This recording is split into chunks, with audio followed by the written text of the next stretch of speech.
February 11, 1997, Wall Street. As David Bowie signed what would change music history that morning, no one realized that rock and roll would never be the same again. A $55 million deal was being signed in Prudential Insurance Company's office, but this wasn't just any ordinary contract. Bowie was becoming the first artist to turn his song's future royalty revenues into securities. From Space Oddity to Heroes, the rights to 25 albums were now trading on Wall Street.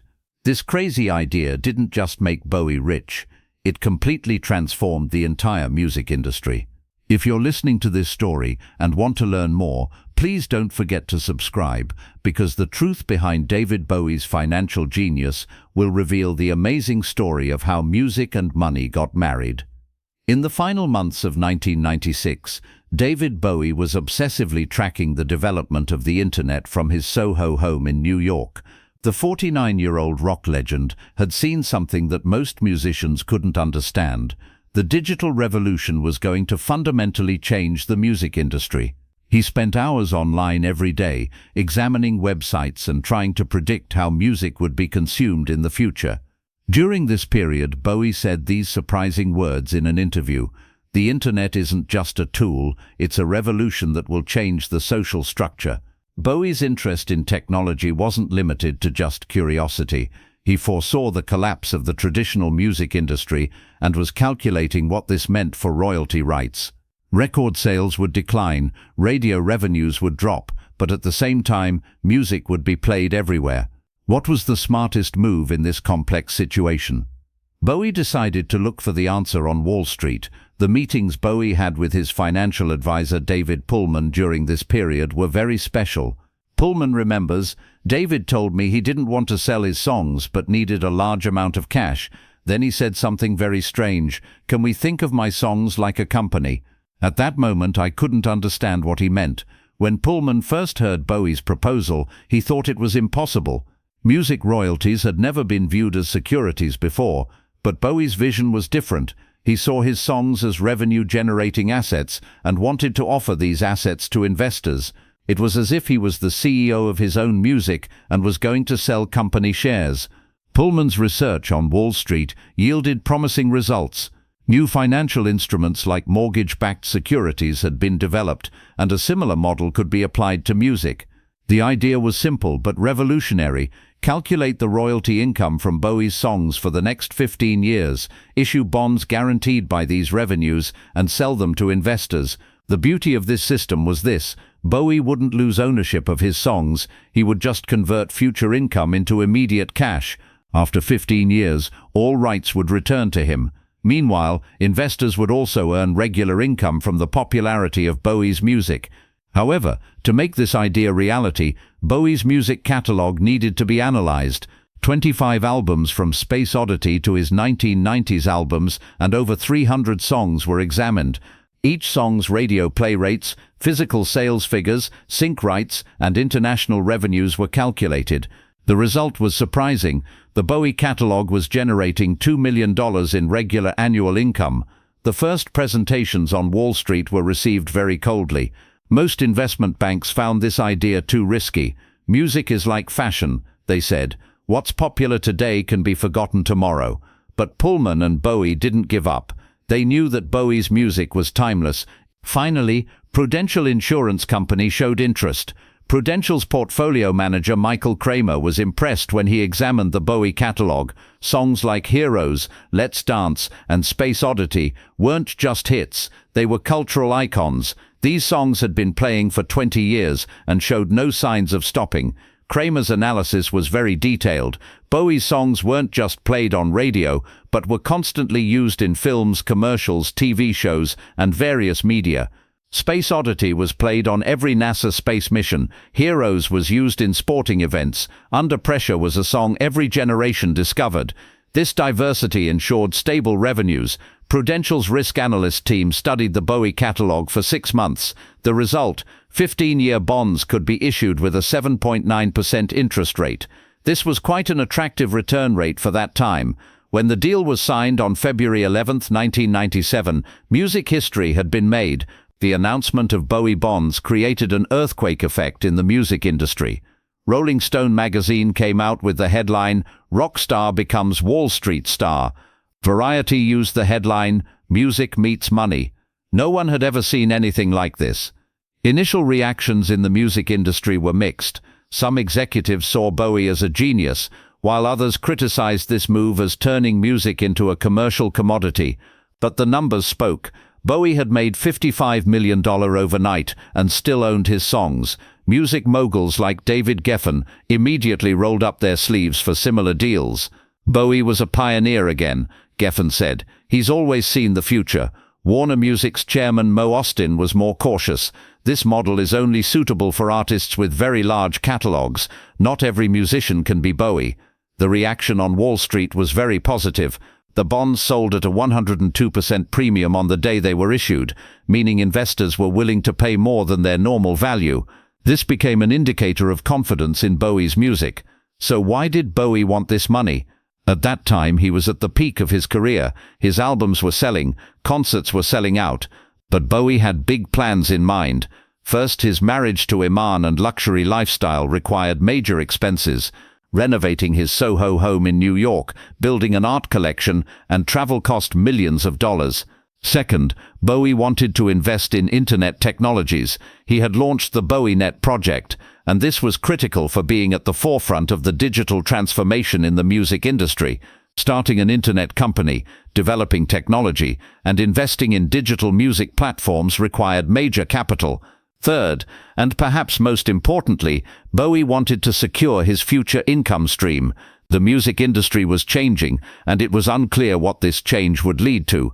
Taking the $55 million and distributing it across various investments was smarter than just depending on music income alone. The success of Bowie bonds created a domino effect in the music world. The first to move was James Brown.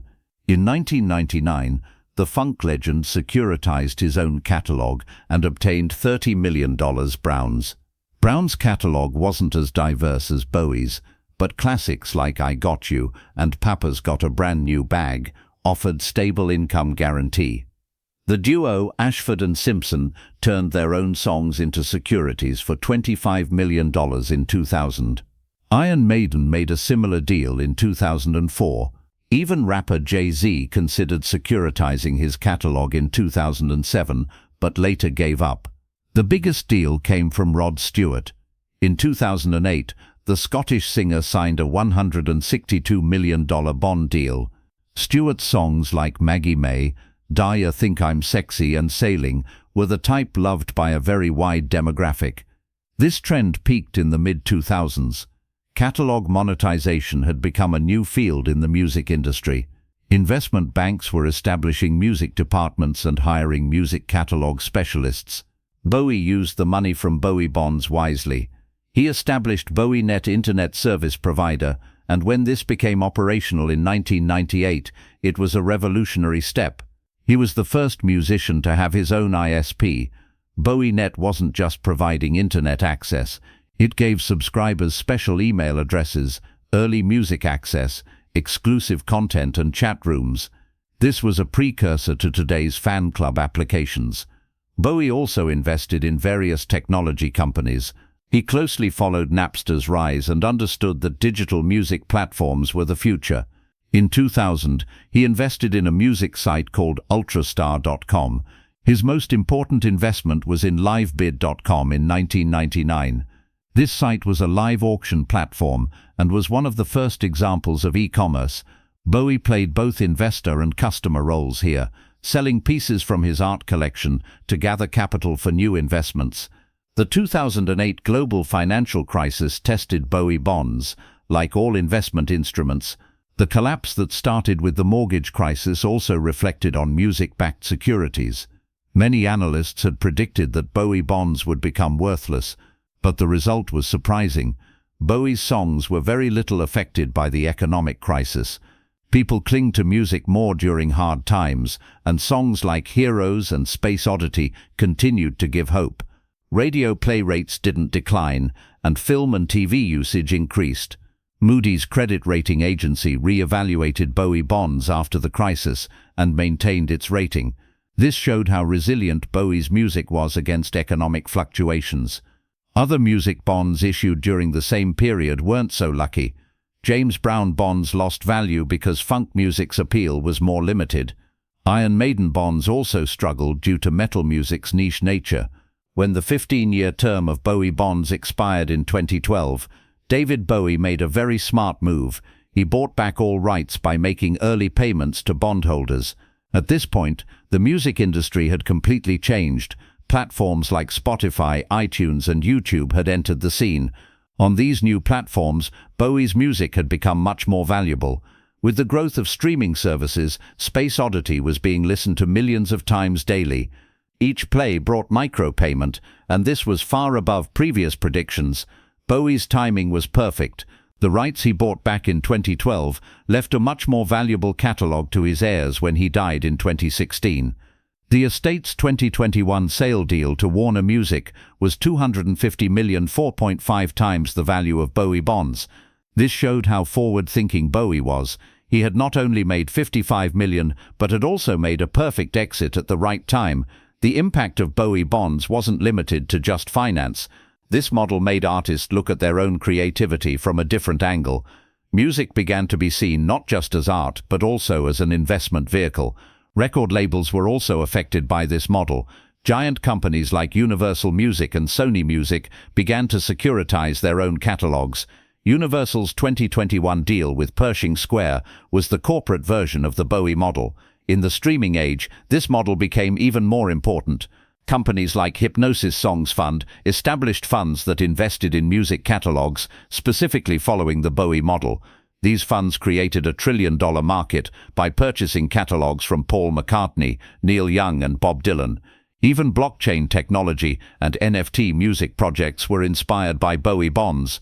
Artists can now sell fractional ownership of their songs as tokens. After David Bowie's death in 2016, the Bowie bond story gained even more meaning. He was ahead of his time, not only in music, but also in business strategy. His internet revolution predictions, seeing the importance of streaming services in advance, and foreseeing the financial evolution of the music industry, made him a true visionary. The Bowie bonds model is taught as a case study at Harvard Business School today. The Creativity Meets Finance course teaches students how creative assets can be transformed into financial instruments. In the modern music industry, artists' management companies now provide specialized consulting on these matters. They provide education to young artists on catalog valuation, making future projections and financial planning. In 2020, when Spotify users listened to 4 billion hours of music daily, every play made payments to royalty rights holders. This system was exactly the world Bowie had envisioned in 1997. David Bowie's son Duncan Jones couldn't fully understand the effects of his father's financial genius for years. In 1997, he was only 26 years old and was focused on his film career. When the Bowie bonds deal was signed, Duncan's first reaction was bewilderment. "Did Dad sell his songs?" he asked worriedly. When David explained the situation to him, Duncan learned how the bridge between modern artistry and the business world could be built. Years later, when Duncan was making the film Moon, he better understood his father's vision. Independent filmmaking required major capital, and Duncan realized how the financial freedom provided by Bowie bonds reflected on his own artistic projects. Dad had turned not just his music, but his creativity into an investment, he would say later. Iman also didn't understand this financial move at first. As a supermodel, she was successful in her own career, but didn't know the music industry had such a complex financial dimension. When David explained Bowie bonds to her, he said, "This isn't just about making money, it's about controlling the future." Thanks to this vision, Iman understood that Bowie was not just an artist, but also a strategically thinking businessman. Interestingly, around the same time Bowie bonds were created, Steve Jobs had also returned to Apple and was preparing to change the technology world. Both visionaries had seen the importance of digital content in the future and had developed different strategies. While Jobs focused on making money through digital music sales, Bowie was converting his existing catalog into cash through financial instruments. When iTunes Store opened in 2001, Bowie had closely followed this development. He had even had a private meeting with Jobs and had questioned what digital music platforms meant for artists. Jobs's content is king philosophy aligned with Bowie's view of his own music catalogue as an asset. The meeting of these two visionaries had shaped the future of the technology and music industries. The Bowie Bonds model and iTunes' success showed that creative content could be both a financial instrument and a digital product. David Bowie's 1997 Bowie Bonds move wasn't just a smart financial transaction. This was a revolutionary step that changed the paradigm of the music industry, showed how creativity and finance could combine, and paved the way for the next generation of artists. Today, Taylor Swift's struggle for her master recordings, Kanye West's music catalog sales, and various artists' streaming revenue optimization are all continuations of the trend Bowie started. He was a pioneer not only in music, but also in business strategies. The story of Bowie Bonds shows what a complex and multifaceted genius David Bowie was. Behind the Ziggy Stardust stage persona was a visionary who could even surprise Wall Street, and this vision changed music history forever.